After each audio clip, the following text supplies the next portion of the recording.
Buenos días, profesor y compañeros. Hoy Sebastián Pérez, Alejandra Miranda, Valentina Méndez y mi persona, Ernesto Maña, les vamos a platicar un poco sobre el síndrome coronario agudo. Para poder hacer esto es importante describir primero cuáles son los objetivos generales de la presentación. Entre ellos están describir las condiciones que llevan a una persona a padecer del síndrome coronario agudo y además describir la relación que tiene el sistema circulatorio y el sistema respiratorio a través del funcionamiento del corazón y del flujo sanguíneo. Para hacer esto vamos a utilizar ciertas leyes de la física y principios vistos en clase. Ahora yo les voy a hablar un poco sobre el corazón. Nuestro cuerpo está compuesto por millones de células que precisan para su funcionamiento de oxígeno y de sustancias que le proporcionan energía, como el azúcar y las proteínas. Estas sustancias están en la sangre y el aparato cardiocirculatorio es el encargado de realizar su distribución por todo el organismo. Está constituido fundamentalmente por el corazón, que se conoce como el órgano motor del cuerpo.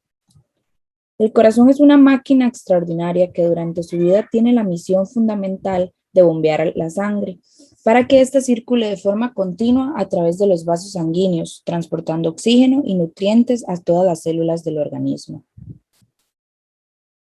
El corazón tiene 4 cámaras, 2 cámaras superiores llamadas aurícula derecha e izquierda y 2 cámaras inferiores llamadas ventrículo derecho e izquierdo. Estas se contraen en un ritmo estable conocido como latidos del corazón. Durante un latido normal del corazón, la sangre de sus tejidos y pulmones fluye en sus aurículas, luego en sus ventrículos. Las paredes dentro del corazón, llamadas tabiques interauricular e interventricular, ayudan a impedir que la sangre de los lados izquierdos y derechos se mezclen.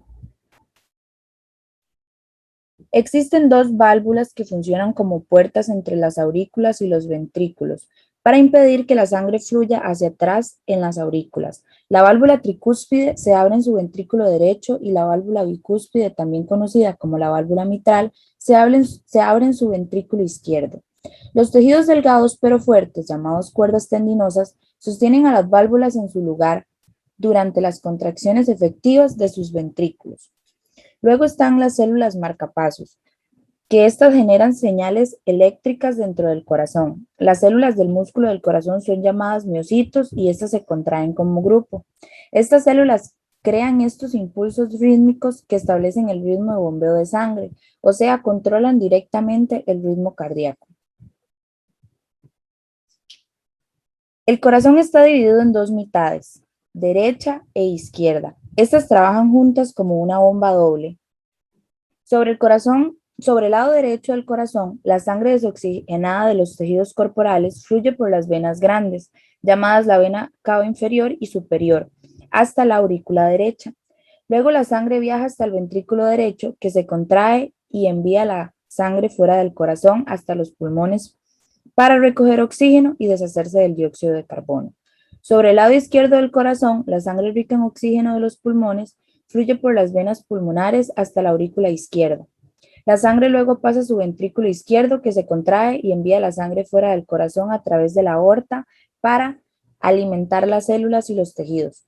Es importante saber que el corazón late a un promedio de 60 a 100 latidos por minuto. En ese minuto el corazón bombea alrededor de 5 cuartos de galón, 4.7 litros de sangre por las arterias, lo que ofrece un flujo equilibrado de oxígeno y nutrientes a todo su cuerpo. Los sistemas circulatorio y respiratorio trabajan en conjunto para aportar oxígeno al cuerpo y eliminar el dióxido de carbono.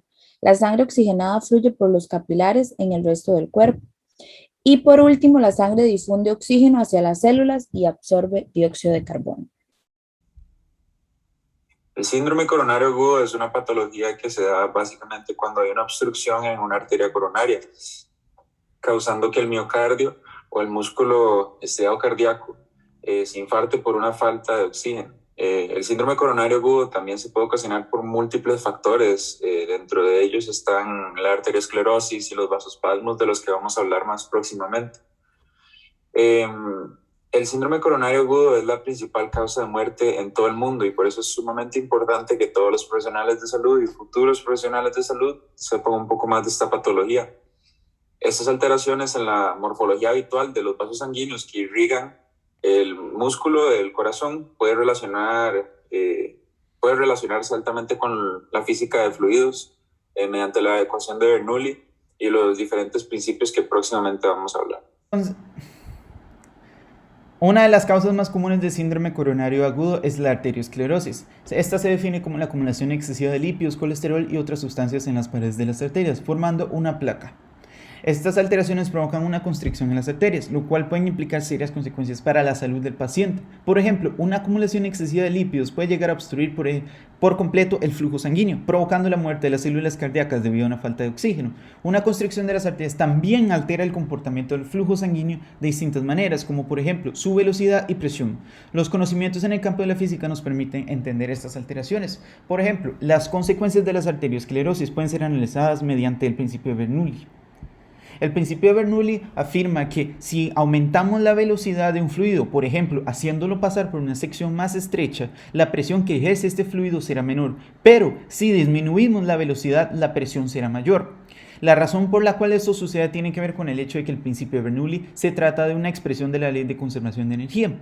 Entonces aquí vemos en esta ecuación que se trata de la suma de tres formas de energía distintas. Sería la energía de presión, la energía cinética y la energía potencial. Entonces, esta suma debe ser una constante, es decir, no puede cambiar en ningún punto del fluido. Esto se debe a que la energía interna de un sistema aislado, como por ejemplo la de una arteria, debe ser constante, ya que la energía no se puede crear ni destruir, solo transformarse. Eso quiere decir que si una forma de energía aumenta, la otra debe disminuir para que todo el total se mantenga constante. En un flujo de alta velocidad de una constricción, la energía cinética debe aumentar a expensas de la energía de presión. Otro concepto físico importante es la ecuación de continuidad que se ve aquí. Esta nos explica una disminución en el área transversal de la arteria, aumenta la velocidad del fluido y por ende disminuye su presión. Eso quiere decir que la presión interna en el punto donde está la constricción va a ser menor que la presión externa de la arteria. Y esto puede causar que la arteria se colapse momentáneamente y causando una mayor obstrucción. Otra consecuencia grave que puede ocurrir a causa del aumento de la velocidad es que el flujo pase de ser laminar a turbulento. Lo que determina si un flujo es turbulento o laminar es qué tan grande o pequeño es el valor del número de Reynolds. Entre mayor sea el valor, el flujo será más turbulento. Se dice que una constricción del 80% de la arteria se considera crítica, porque en este punto el flujo se vuelve tan veloz que el flujo empieza a ser turbulento. Un flujo turbulento puede dañar el sistema circulatorio porque partes del flujo se dirigen hacia la pared arterial en lugar de ser paralelas a ellas, como en el flujo laminar. La sangre que incide en la pared arterial puede desprender parte del depósito de placa, entonces causa todavía una mayor constricción de la arteria. La complicación clínica que se puede ocasionar debido al síndrome coronario agudo se denomina como el espasmo de la arteria coronaria. Esta se da debido a un cambio de presión y velocidad en el flujo sanguíneo. Esta patología se le puede llamar también vasoespasmo y se denomina como un estrechamiento temporal y repentino de una arteria coronaria, lo que impide que parte del miocardio suministrado por esta arteria reciba oxígeno y nutrientes de la sangre. Esto eventualmente va a ocasionar que dicha parte del miocardio empiece a morirse. Y es importante denotar que la muerte de la parte del músculo estriado cardíaco que sufre este vasoespasmo puede ocasionar un ataque cardíaco. Como podemos observar en la imagen de la derecha, el radio también disminuye, lo que significaría que la velocidad del flujo sanguíneo aumenta y su presión también disminuye. Lo que se puede analizar también con la ecuación de Bernoulli previamente mencionada. Esto significa que la arteria defectuosa no le proporciona el suficiente oxígeno necesario al músculo estriado cardíaco para que éste haga sus contracciones y expulse suficiente sangre oxigenada para el resto del organismo. Y estos espasmos muy fuertes o muy prolongados pueden ocasionar múltiples complicaciones para los pacientes afligidos por esta enfermedad. Por eso es importante discutir ciertos tratamientos que pueden llevar a estas personas que sufren de esta patología. Ahora vamos a hablar de la alta presión sanguínea o también conocida como hipertensión. ¿Qué es la alta presión sanguínea? La presión sanguínea es la fuerza de la sangre al empujar contra las paredes de los vasos sanguíneos. Por lo que la alta presión sanguínea es una condición común en que la fuerza de la sangre en las paredes de sus arterias es demasiado alta. Es decir, la presión en las arterias está por encima de lo normal. Factores que afectan la presión sanguínea. A medida que la sangre fluye a través de las arterias, hay tres factores principales que afectan la presión sanguínea. El primero es el gasto cardíaco o la cantidad de sangre que sus ventrículos sacan del corazón cada minuto. La presión sube a medida que el gasto cardíaco aumenta. El segundo es el volumen sanguíneo o el monto total de sangre del cuerpo. La presión también se eleva a medida que se incrementa el volumen sanguíneo. El tercer factor es la resistencia, que es cualquier cosa que trabaje contra el flujo sanguíneo a través de sus arterias. Hay diversos factores que contribuyen a la resistencia. Uno de estos es la flexibilidad de la pared arterial. El diámetro de sus arterias también influye, por lo que el cuerpo es capaz de incrementar el diámetro de las arterias para reducir su presión sanguínea, o reducir el diámetro para elevar la presión sanguínea. Por último, está la viscosidad sanguínea, que en la sangre, partículas como proteínas y grasas incrementan la viscosidad.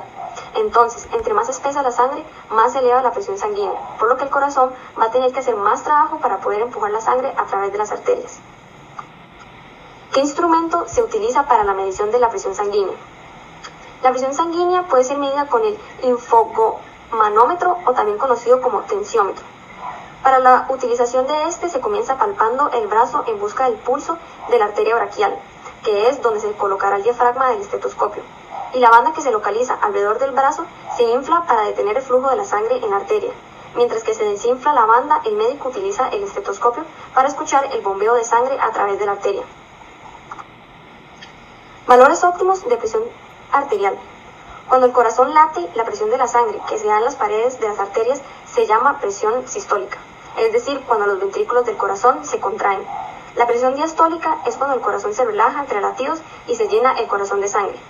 Sabiendo esto, la presión arterial ideal sería estar debajo de 120 milímetros de mercurio para la presión sistólica y menos de 80 milímetros de mercurio para la presión diastólica. Si la persona se encuentra por encima de estos valores, da indicio de que sufre de presión arterial alta, lo que con el tiempo dañará las paredes de las arterias, las cuales, si se debilitan, pueden ocasionar aneurismas. Como fue mencionado previamente, el síndrome coronario agudo tiene manifestaciones clínicas bastante dolorosas para los pacientes. Es importante saber que existen ciertos tratamientos que pueden ayudar a mejorar la calidad de vida de dichas personas afectadas.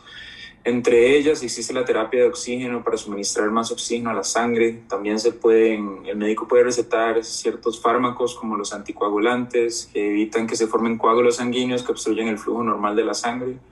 También hay fármacos trombolíticos que degradan los coágulos ya presentes y estos se usan particularmente en situaciones en las que el paciente presenta placas que ocasionan que los eritrocitos se acumulen en un punto exacto de la arteria y evita que dicha le suministre sangre oxigenada al miocardio.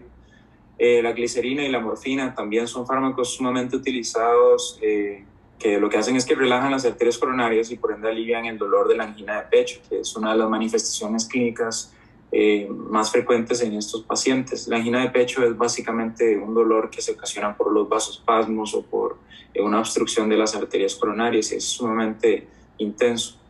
Además es común que le receten al paciente beta bloqueadores que hacen que el corazón lata más lento y reducen la necesidad del oxígeno necesario para poder realizar ciertas palpitaciones.